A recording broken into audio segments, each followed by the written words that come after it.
Caro Maurizio, che piacere vederti in questa casa della culture juridique. C'est vraiment un grand plaisir d'avoir un professeur de philosophie, un grand érudit et un grand ami, de l'avoir chez nous pour si longtemps, pour presque une année.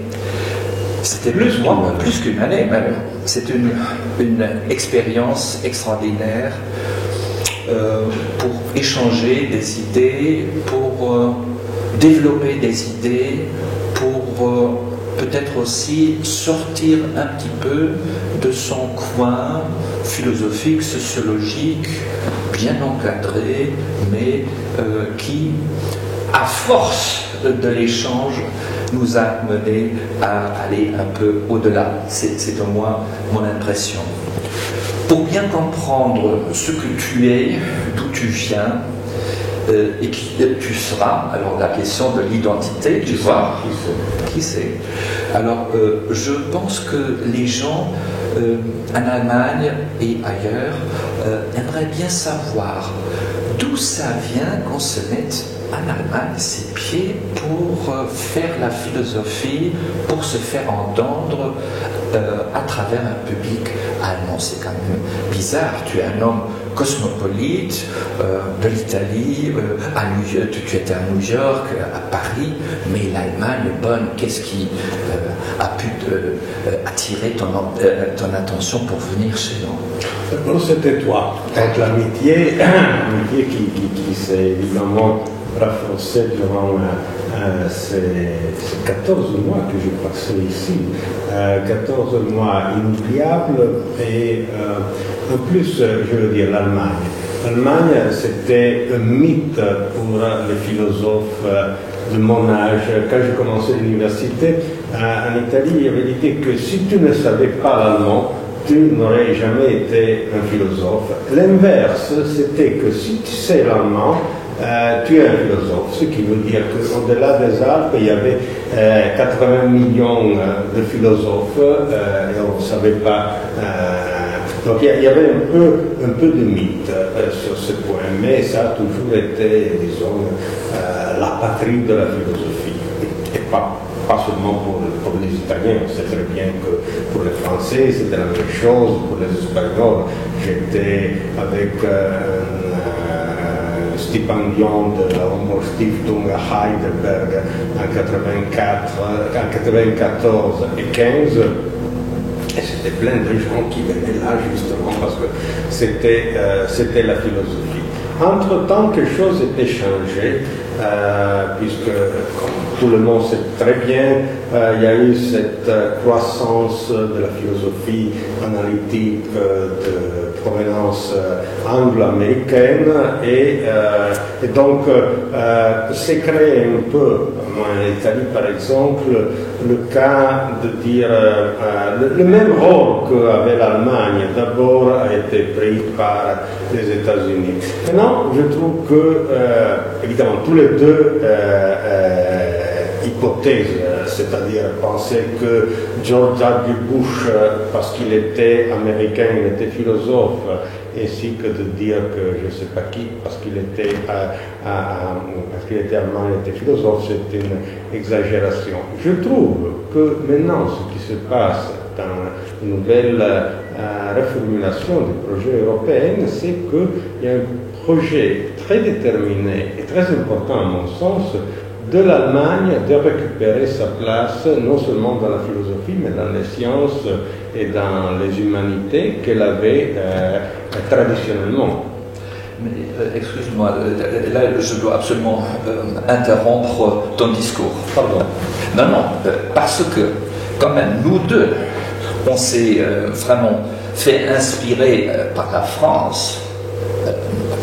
On te connaissait avant tes propres écrits à travers la collaboration avec Jacques Derrida. Alors, tu tu es parfaitement ancré dans le contexte parisien d'une philosophie qui a fait vraiment, quand même, on peut dire, des ravages partout dans le monde. Et le projet de la déconstruction est resté pour toi, si je comprends bien, quand même très important. Quelque chose parfois mal vu en Allemagne, comme tu sais très très bien, parce que même le concept de déconstruction, etc., on joue avec le nom de Derrida, Derridada, etc. C'est quand même, c'est un peu embêtant. Toi, tu restes, si je vois bien, fidèle à quelqu'un duquel j'aimerais bien connaître mieux, comprendre mieux. C'était qui pour toi? Jacques Derrida. C'était un maître, c'était un ami, c'était un copain, c'était un partenaire philosophique. C'est quelque chose. Explique-nous, parce que c'est quand même très important.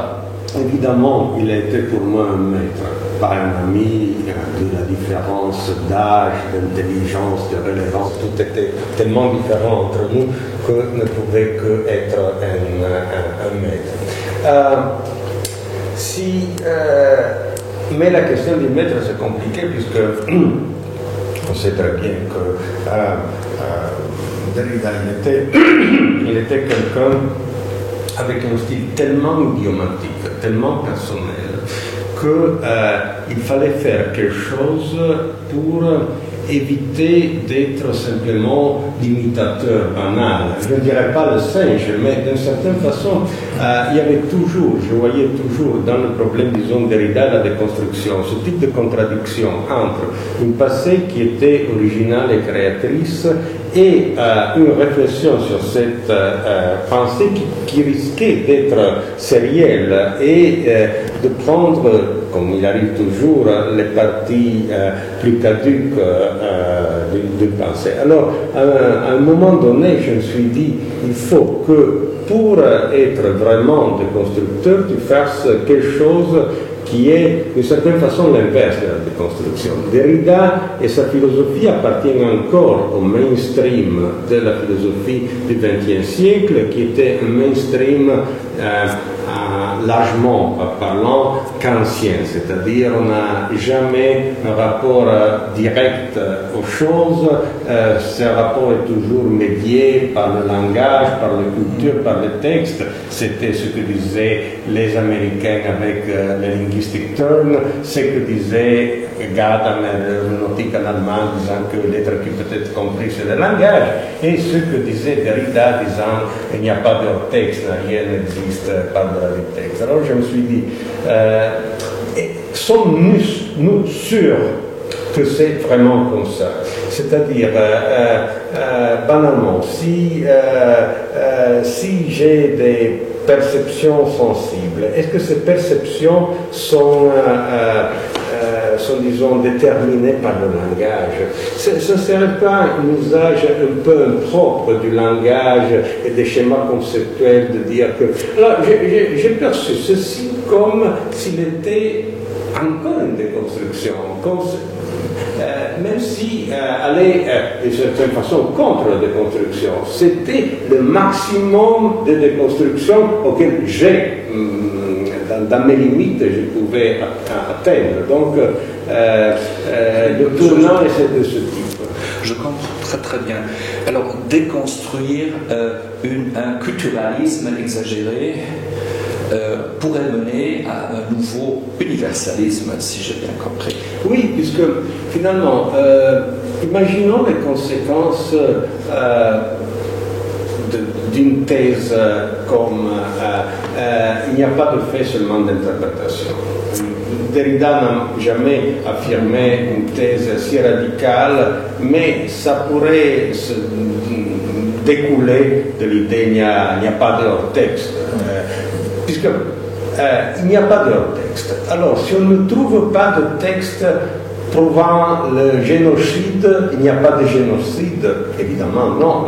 Et en plus, ce qui est dramatique, le génocide n'a pas été malheureusement un phénomène littéraire ni historique. C'était d'abord quelque chose qui s'est passé dans la vie de personnes et dans la mort de personnes. évidemment là c'est le cas extrême, mais on pourrait raffiner la chose et arriver dans plusieurs d'autres cas. Mais justement, dans ce contexte, un de tes travaux que tu viens de terminer et qui ont eu un succès extraordinaire à travers des traductions, à travers des débats, c'est justement sur la documentalité. Alors, tu parlais du fait que, alors sans document, il n'y aurait pas des éléments, des faits sociaux, bien sûr que non, mais en même temps, l'existence des documents peut renforcer la force des choses, n'est-ce pas? Et j'aimerais bien comprendre mieux, parce que c'est quand même quelque chose qui saurait faire, comme moi, dans un débat que nous avons eu ici dans la maison, essayer de faire comprendre à travers Max Weber ce qu'il appelle Aktenmäßigkeit der Verwaltung, peut-être même la clé pour comprendre ce que c'est la bureaucratie dans la perspective webrienne. Alors, comment ça se fait que justement tu es tombé là-dedans, documentalité? Alors ça, c'est un modus d'apercevoir, de maîtriser le monde, mais aussi de prouver que le monde est là et qu'il existe vraiment. Et ce qui fait le réalisme, le nouveau réalisme, se transmet à travers des documents, si j'ai bien compris. Alors cette relation entre réalisme et documentalisme, si tu veux, si tu permets cette invention, j'aimerais bien mieux comprendre cette relation. Ah oui, c'est très simple. Je viens d'évoquer la phrase de Derrida, il n'y a pas de hors-texte, rien n'existe du texte. Et alors je dis, mais écoute, Werner, nous on est hors du texte, là on n'est pas dans un texte. C'est-à-dire, comme on va être enregistré, on sera même dans un texte, mais ce que nous on est, ce n'est pas équivalent au fait que nous, on est dans ce texte. On est deux choses différentes. Il y a le texte qui reproduit ce qu'on a dit, donc un objet social, et puis il y a deux objets naturels, Werner et Maurizio, qui sont aussi hors du texte, qui ont des sensations hors du texte, par exemple chaud, froid, et qui sait. Alors, je me suis dit, évidemment, dans le monde social, rien n'existe en dehors du texte, puisque si je te fais une promesse et moi j'oublie la promesse et toi aussi, cette promesse n'a jamais existé, et donc il faut, pour ainsi dire, affaiblir la radicalité de l'affirmation derridienne. Si je peux dire que la seule contribution que j'ai donnée à la philosophie, c'était cette petite affaiblissement de l'affirmation derridienne, il n'y a pas de texte.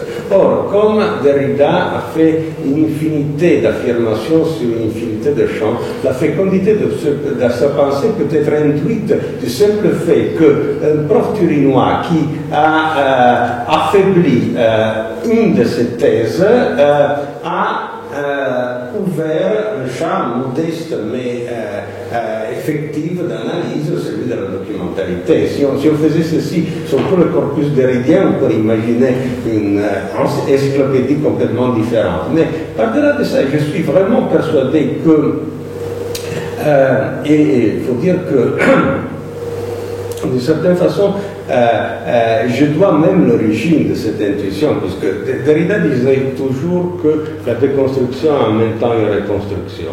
Je dirais que oui, justement, par exemple, l'impulsion fondamentale sur ce chemin m'est venue d'une conversation avec Derrida. Je me souviens, c'était en 2001, on était à Syracuse, on lui donnait un prix platonicien, comme était à Syracuse, on se promenait au bord de la mer, c'était très beau.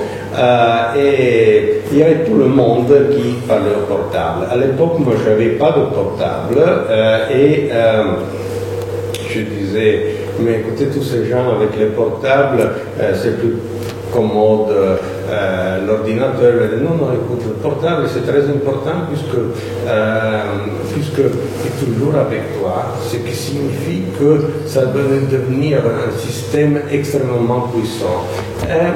Il a porté sur moi l'attention sur le portable et plus tard j'ai réfléchi sur un fait, que le portable a évolué d'une machine à parler est devenue une machine à écrire.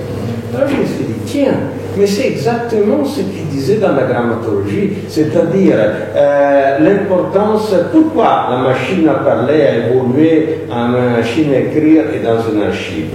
Parce que les documents sont centrales dans le monde social. Et maintenant, tout notre monde social est ici, renfermé dans le portable. Donc, si on peut dire, même l'impulsion qui a fait que j'ai écrit un livre sur l'ontologie du portable, une autre sur l'âme comme iPad, vient de là. Alors, je vais montrer justement ce beau livre à nos lecteurs et aux gens qui vont nous suivre dans ce débat fascinant. Et justement, cela dirait que les objets sont liés à quelque chose qui n'est pas non seulement quelque chose dans le monde extérieur, mais qui est lié à des faits psychologiques. Parce que quand même, on pourrait dire que si tu connais le iPad de l'autre, si tu as accès à l'iPad de l'autre, tu sais peut-être beaucoup plus sur son âme qu'un psychanalyste ne pourrait jamais savoir sur son client, n'est-ce pas? Et c'est ce qui est grave et ce qui se passe vraiment, puisque maintenant, je veux dire, les compagnies savent très bien quel est ton usage du web, ce qui fait que, par exemple, pardon si j'étais interrompu, c'est-à-dire bien plus fort que le confesseur, que le psychanalyste, c'est le fait que si tu as acheté un billet pour Barcelone, disons la deuxième fois que tu vas sur le web, on te propose d'acheter un autre billet pour Barcelone, c'est-à-dire connaître ta vie, tes habitudes, ta musique préférée, tu vas sur YouTube écouter la musique et 2 jours après, il y a toute une description qui est extrêmement fidèle de tes goûts musicaux. Je trouve que... et ça serait aussi intéressant parce que ce serait d'une part la reconnaissance d'une individualité, parce que il y a des gens qui voyagent à Barcelone et d'autres qui voyagent ailleurs, n'est-ce pas? Alors c'est un élément individuel et en même temps ça devient un standard pour cette personne. Alors on pourrait même dire un individuelles Gesetz, ça devient une loi individuelle.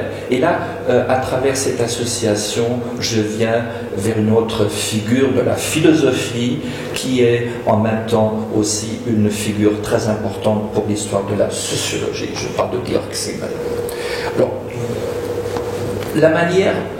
ta manière d'approcher des problèmes, de saisir des questions, me rappelle souvent à la manière de Simmel.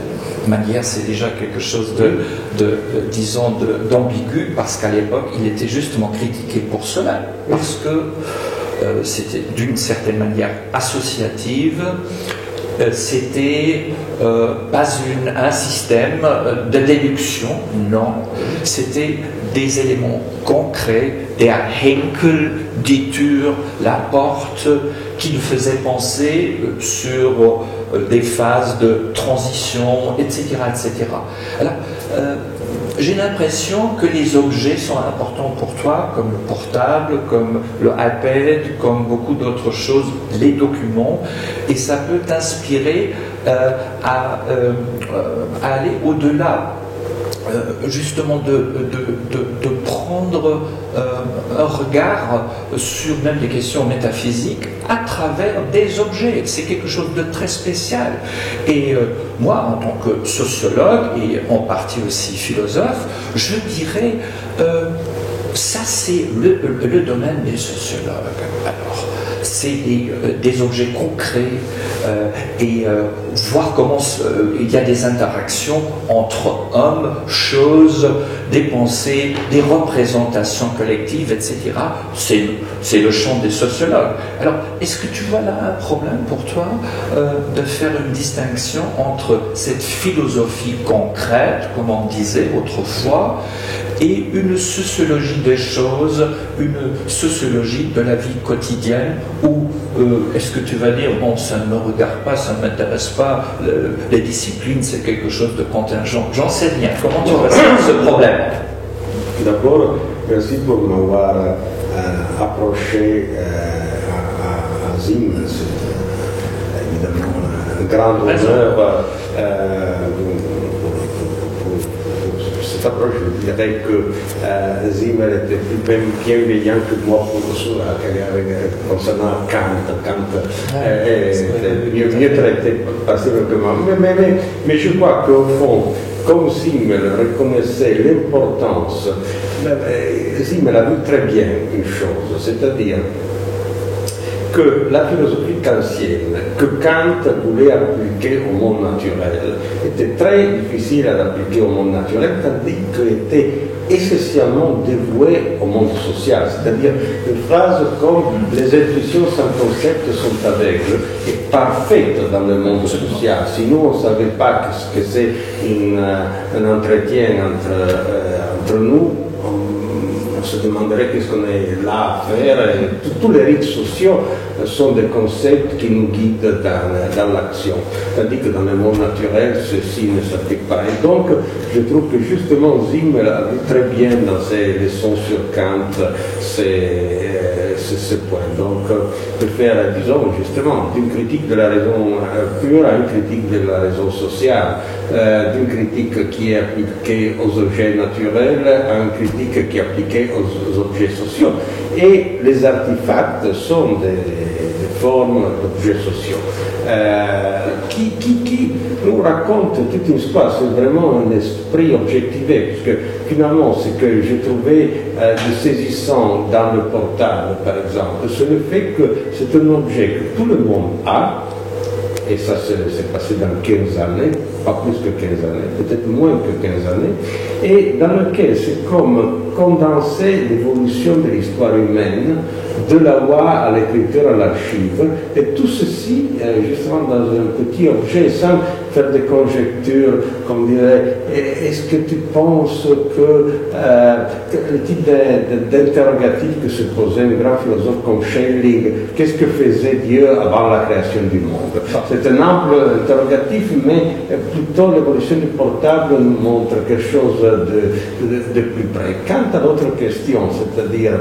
écoute, mais ton ontologie sociale, c'est quoi? C'est de la sociologie, justement, c'est-à-dire, c'est un peu comme, par exemple, Kant, pour prendre de grands exemples, fait de la psychologie transcendantale, qui serait justement la psychologie selon Kant, le point de vue de Kant sur la psychologie. La même chose pourrait se dire pour l'ontologie sociale. Je ne pense que ni moi-même, ni d'autres plus influents ontologues sociaux, comme par exemple Searle, Tuomela, Mary Gilbert, ne font en principe rien de différent de la sociologie. Pour prendre un peu le style de la scolastique, de la philosophie allemande, je dirais qu'ils font de la sociologie rationnelle et les sociologues font de la sociologie empirique. Mais par là, je ne veux pas dire que la sociologie empirique soit quelque chose de banal, de trivial. C'est-à-dire, ont des moyens, des mesures empiriques qui s'appuient et renforce les perspectives théoriques. Là où les philosophes n'ont pas ces moyens, peuvent donner simplement des perspectives. Un sociologue important que j'ai connu ici dans le qui était un collègue, qui est Joachim Salzberg, je vois, il travaille toujours avec des graphes, des choses comme ça que je ne comprends pas du tout. Donc j'imagine que la seule différence, c'est mon ignorance. Et quant au reste, le champ c'est égal. Quand même. D'abord, la conséquence serait qu'il faudrait se parler plus entre philosophes et sociologues, ce qui était au tournant du siècle du 19e au 20e, c'était la règle plutôt. Aujourd'hui, c'est l'exception, si je vois bien. Alors, on a établi des champs intellectuels très différents, etc. Alors, ici, on essaie quand même de se rencontrer, de se parler et de profiter des concepts, des idées et de la manière de comprendre ce monde. Il y a un problème qui pose énormément de problèmes justement pour les sociologues, c'est la question de la normativité. Qu'est-ce que c'est l'ordre social? Est-ce que l'ordre social est basé sur un ordre normatif? Qu'est-ce que ça veut dire, le normatif dans l'ordre normatif?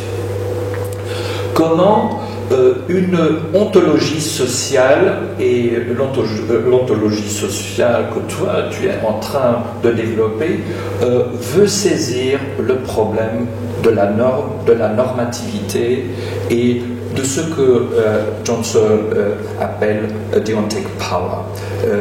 Est-ce qu'il y a une relation avec la tradition de Jacques Derrida et la problématique, le concept peut-être de la norme, de la justice?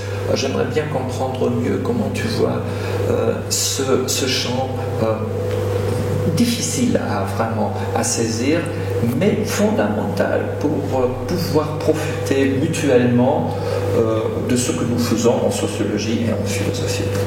Voilà, je trouve que ces champs, et je partage complètement ton évaluation sur le fait que la normativité, c'est la base, puisque il y a vraiment le véritable mystère du social, c'est justement la normativité, c'est-à-dire qu'est-ce que fait que quelque chose ait une valeur normative, soit-elle la conscience, le devoir, le prestige, la religion, le culte, tout ceci a un pouvoir normatif sur le sujet, puisque au point de vue, disons, si j'avais un pistolet et je te menaçais avec ce pistolet, la question de la normativité ne se poserait pas. Ce serait de la force brute. Et comment ça se fait que, par contre, c'est-à-dire on se soumet à des normes avec une soumission qui est différente pour des normes différentes selon les différentes sociétés. Alors, sur ce point, il y a plus ou moins deux perspectives. L'une serait, pour schématiser vite, celui de Socrate, de Kant et de Searle, c'est-à-dire l'idée que nous, on est en même temps les législateurs et les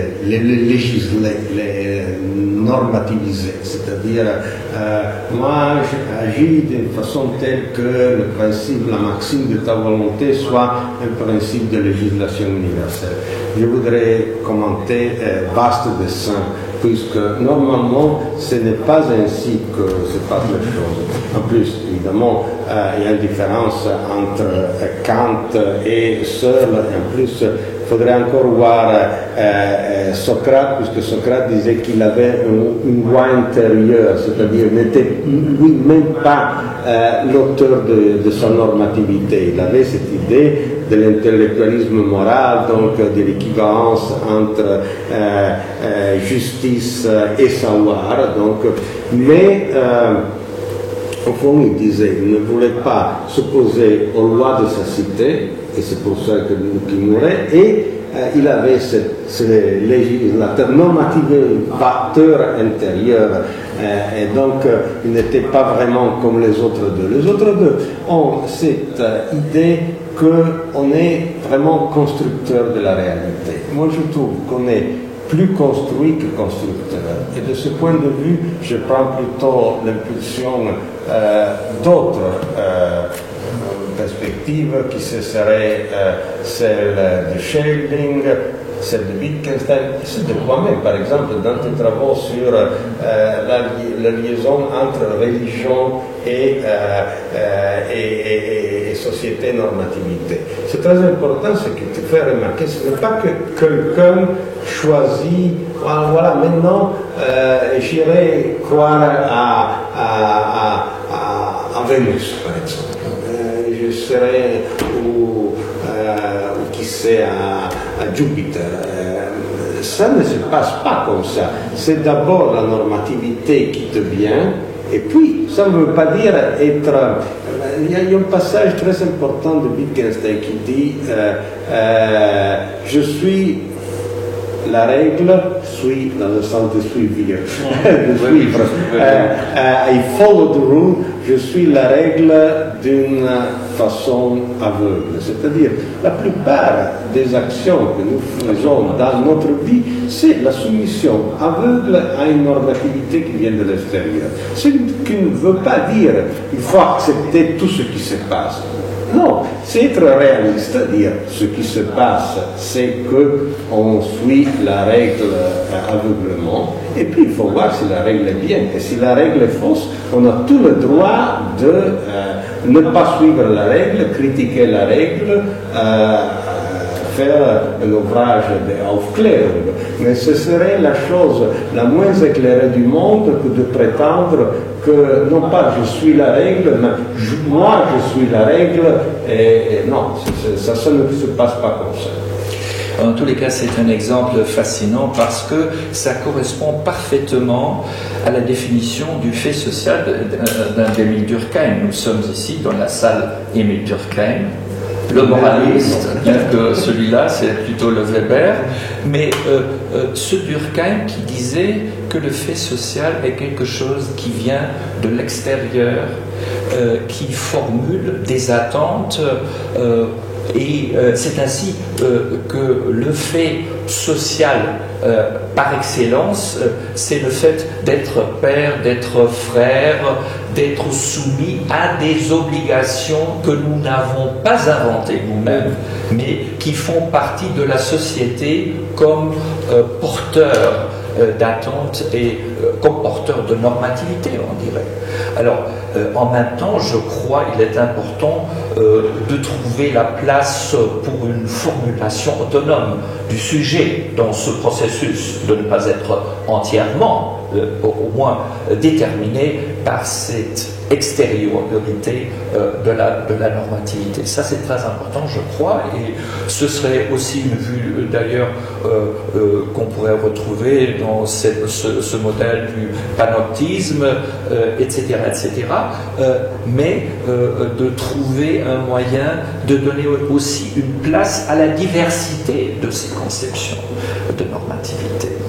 Et comment construire notre monde? Et ça, c'est un des problèmes qui sont traités dans notre centre d'études avancées, justement. Qu'est-ce qu'on fait avec cette expérience universelle que les concepts sur le juste, le faux, le bien ne sont pas les mêmes dans les différentes civilisations? Et que dans le processus de la globalisation, sur lequel tu as travaillé, et tu as écrit un livre là-dessus, fait justement construire une situation dans laquelle il y a des conflits de ces cultures de droit, de ces conceptions du juste, de la justice, etc.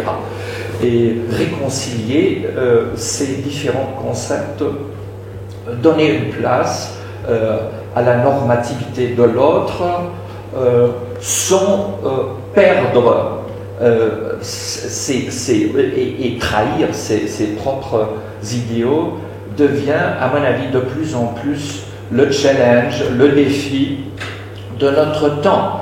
Et trouver des solutions pratiques, comme les juristes, comme certains philosophes qui travaillent dans le domaine, essaie de trouver, devient de plus en plus à l'ordre du jour. Et j'aimerais bien, c'est pourquoi, j'aimerais bien te savoir et comprendre mieux comment, dans ta perspective d'un universalisme éthique, si j'ai bien compris, tu peux réserver une place à ces différences, à cette diversité morale, éthique, sans embrasser tout dans une conscience collective qui ne peut être à la fin que totalitaire, n'est-ce pas? Et là, j'aimerais bien savoir si tu as une idée là-dessus. Est-ce qu'il y a même peut-être un projet éthique qui serait derrière? Je ne parle pas de ces modèles de multiculturalisme, etc. C'est trop banal, mais je crois donner une place à la pluralité de la normativité et une place réfléchie, systématique peut-être même, ou aussi pratique. J'aimerais bien connaître ton opinion là-dessus. Merci. Je l'ai posé d'une manière trop, je crois, mais on se comprend.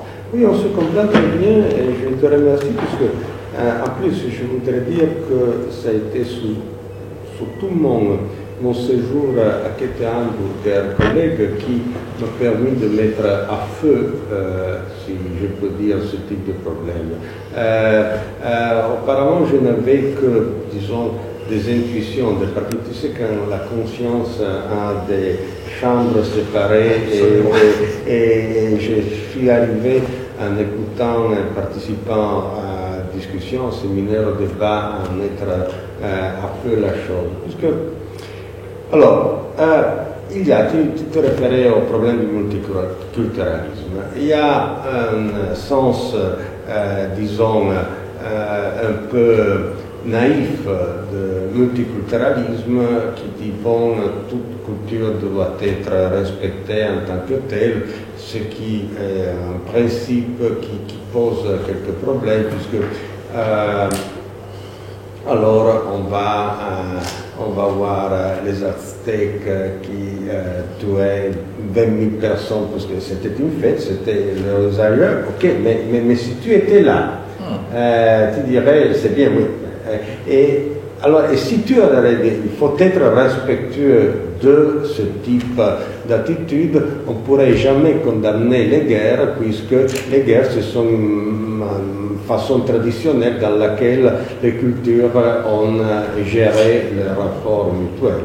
Alors là, c'est problématique. Ce que souvent se passe, c'est que si on condamne ce type de relativisme, on dit toujours « Ah voilà, l'absolutisme, et tu crois que les lois sont tombées du ciel, etc. » Non, moi je ne crois pas que les lois sont tombées du ciel.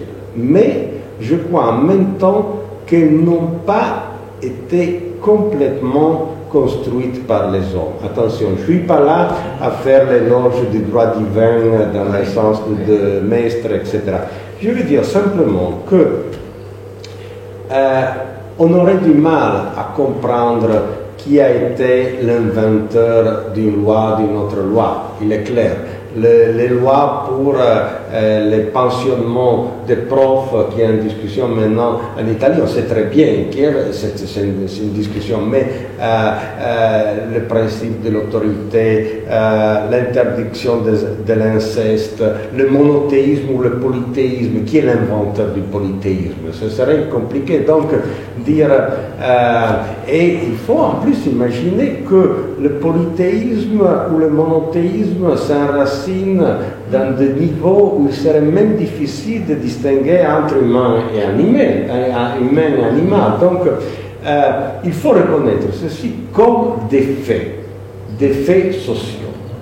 Et une fois que tu as reconnu ceci comme faits sociaux, tu commences ton travail de l'Aufklärung. Si par contre tu dis que Aufklärung est simplement reconnaître la diversité de choses qui ne sont même pas des faits, mais ce serait simplement une espèce de différence non réglée, alors à ce moment-là, ce qui prévaut, c'est la raison du plus fort. Puisqu'il n'y avait pas de raison intrinsèque pour, disons, exporter la démocratie comme c'était dans le projet d'il y a 12-13 ans de l'administration américaine. Könnte man dann vielleicht eben doch sagen, entschuldige, wenn ich dich unterbreche, dass der Philosoph Platzhalter der normativen Vernunft ist? Oui, ce serait... oui, d'abord parce que on a plusieurs agences de normativité dans un monde complexe. On a des agences traditionnelles qui sont la religion et la science. N'oublions pas que la science est une source de normativité, en plus je dirais légitime. Mon médecin est normatif par rapport à moi-même, comme s'il était un directeur de conscience, et non seulement le médecin, mais par exemple la science. S'il y a un problème, pourquoi il ne pleut pas, on va le demander à la science et non à un chaman, par exemple. Et moi, je trouve que ceci est assez raisonnable. Donc, il y a ce type d'agences qui sont même plus forts qu'au point de vue de la légitimation des agences politiques ou juridiques, puisque sont l'horizon dans lequel les agences juridiques et politiques reçoivent la justification. C'est-à-dire, on ne peut pas justifier une loi par motu proprio. Il faut dire que c'est bien pour cela, pour respecter ce droit, parce que la composition de la nature des choses est de ce type. Dans tout ce mouvement, je trouve que la philosophie s'est un peu retirée. On ne voit pas pourquoi. Ça m'amène encore à une autre question un peu plus personnelle. Si on regarde tout simplement la liste de tes publications, plus que 50 livres, alors il faut le faire. Et il faut le faire aussi avec une main légère. Et c'est ce qui est, pour moi, au moins fascinant, la manière de faire la philosophie. Alors, d'où ça vient, ces inspirations, si je peux me permettre, d'où ça vient cette force de travail extraordinaire et la manière de faire la philosophie avec un sourire, Je suis tout à fait persuadé, et je le sais à travers les travaux, qu'il y a des raisons aussi vis-à-vis certains thèmes aussi de pleurer. Mais la légèreté n'est pas quelque chose défendu. Tandis qu'en Allemagne, on a souvent l'impression, si ce n'est pas quelque chose, c'est caricatural, c'est vrai, mais il y a une certaine vérité là-dedans. Wenn der Prozess des Denkens nicht dazu führt, dass die Stirn zerfurcht ist und die Schwere der Gedanken auf dem Habitus des Denkenden lastet, alors sinon ça ne peut pas être sérieux. Est-ce que tu vois une chance qu'en Allemagne, une manière de penser peut avoir plus de chance et si je vois la réception de ton livre sur le nouveau réalisme, où il y a aussi des éléments de légère là-dedans, tu te réfères quand même, comme je trouve très clairement, au manifeste des futuristes. Ça c'est quelque chose de rigolo, j'ai essayé de souligner cela dans ma préface, mais à part cela, il s'agit de problèmes très très sérieuses, très difficiles à résoudre, de la théorie de la connaissance, etc. Mais tout ça avec un sourire, d'où ça vient, et c'est quelque chose qui pourrait faire vraiment la science, les sciences humaines, un peu plus sympathiques quand même. Et j'aimerais bien que cette attitude soit bien comprise par ceux qui vont voir cette interview. est-ce que c'est une manière plutôt de prendre distance à ce monde à travers une ironie qui finalement ne te touche pas trop, tu es en recul permanent, ou est-ce que c'est une manière aussi de s'approcher du monde, d'avoir une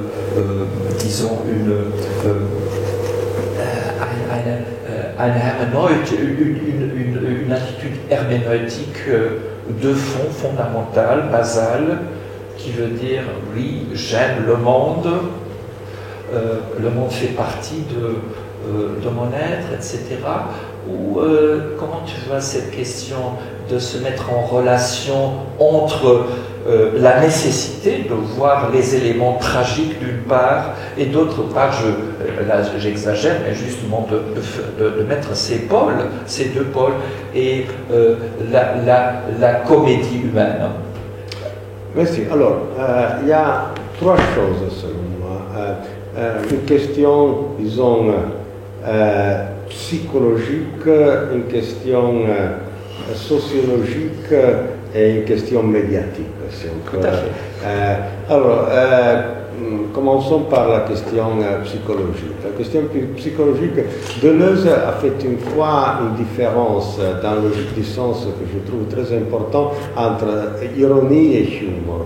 Il dit que l'ironie, c'est l'attitude de la supériorité du sujet par rapport au reste du monde. Donc c'est une attitude dédaigneuse qui remonte au principe pour les critiquer. Et il disait que le prototype de cette ironie n'était pas Socrate, mais c'était Sade.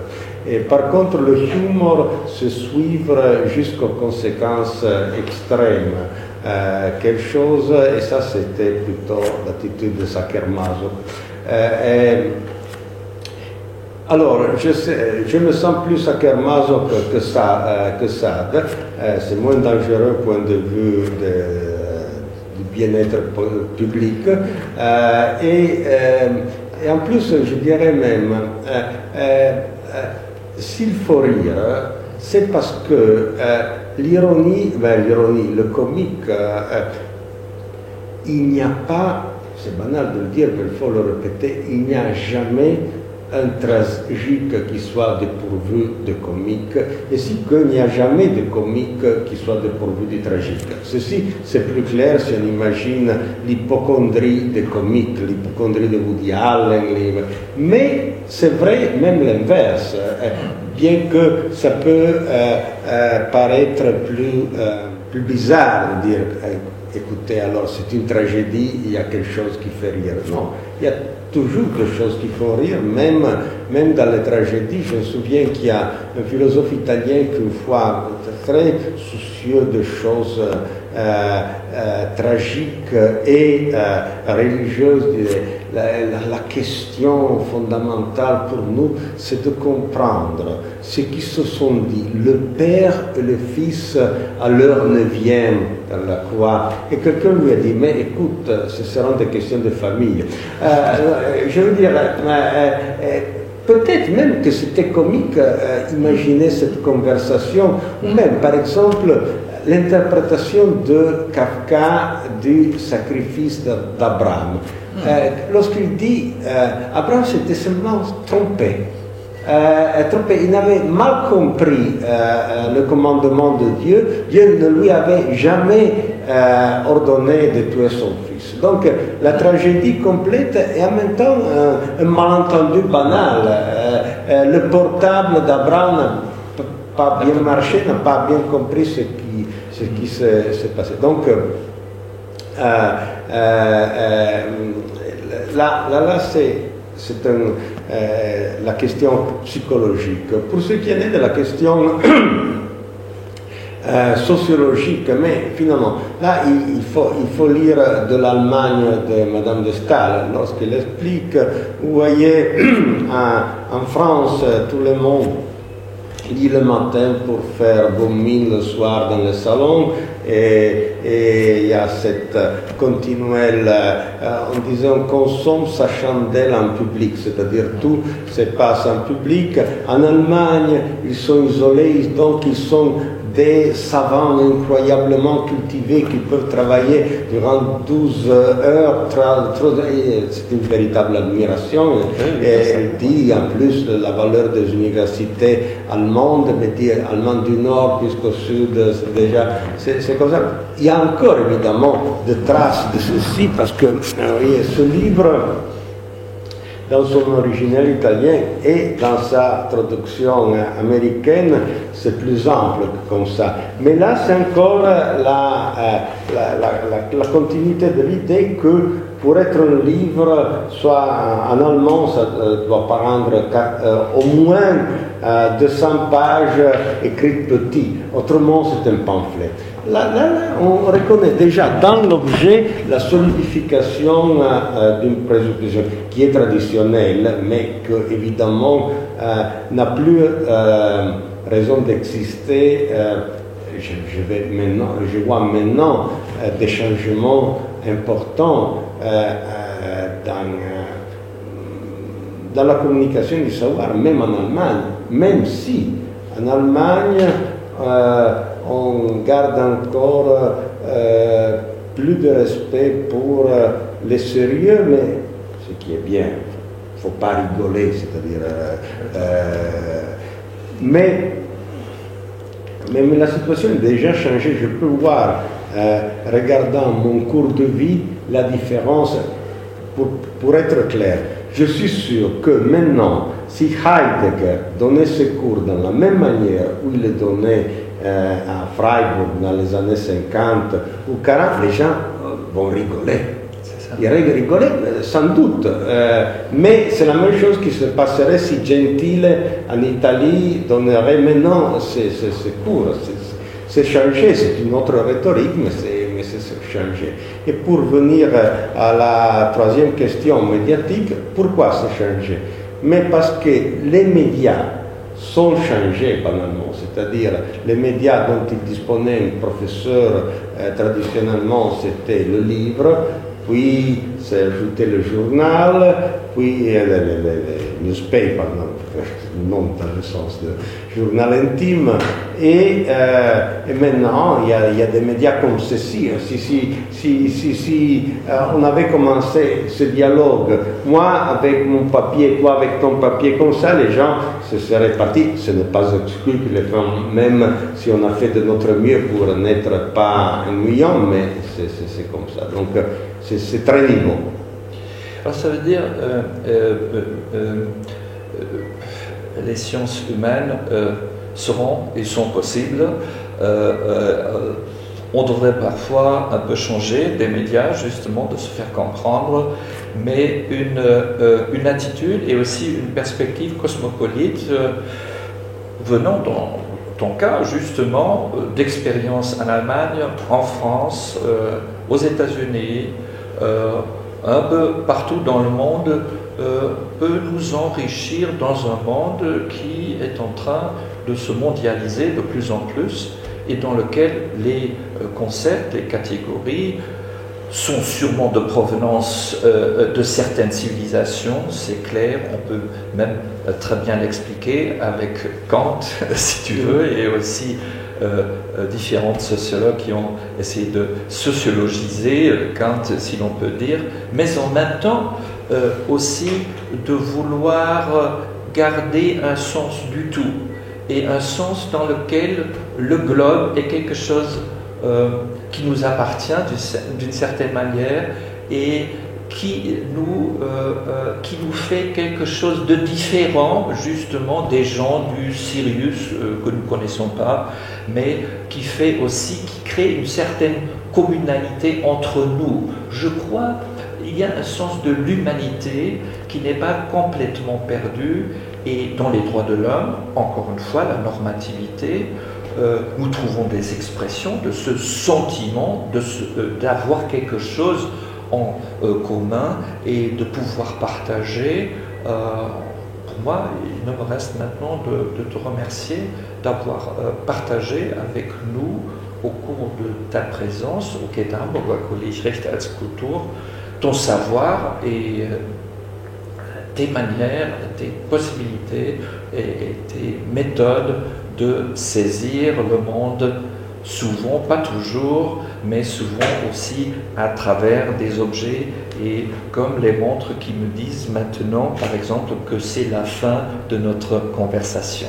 Je te remercie infiniment. Je te remercie encore plus infiniment si cela aurait de sens. Ok, merci beaucoup.